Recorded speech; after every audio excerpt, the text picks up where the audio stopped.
என்ன இன்னைக்கு இவ்வளவு கம்மியா சாப்பிட்டுருக்க? உடம்புக்கு சரியில்லையாமா? என்ன அரையும் குறையுமா கடிச்சு போட்டிருக்க? சரியா வேகல. சரியா வேகலையா? என்ன நோந்தாங்க? அரையும் குறையுமா வேண்டத கொடுத்து என் தலைவருக்கு வயிறு கட்டி போயிட்டா என்ன பண்றது? ஊருக்குள்ள யார் இவர்? பெரிய ரவுடி. ஊரே இவரை கண்டா கிடுக்கிடுன்னு ஆடுது. என்ன கண்டா கிடுக்கிட்டு ஆடுது. போடா, எடுத்துட்டு போய் மறுபடியும் வேக வச்சு சூப் போட்டு கொண்டு வரா. போடா போடா.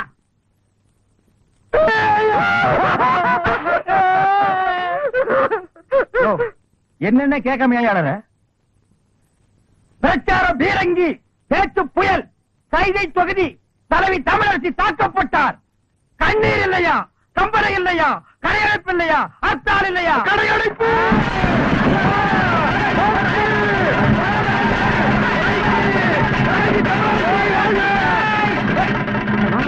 யாரு தமிழரசிங்கிறது? அந்த மூஞ்சி யாருன்னு எனக்கு என்ன தெரியும்? ஆனா நமக்கு அதெல்லாம் தேவையா? அடிச்சு போட்டான்னு சொன்னாங்க. இதான சந்தர்ப்பம்.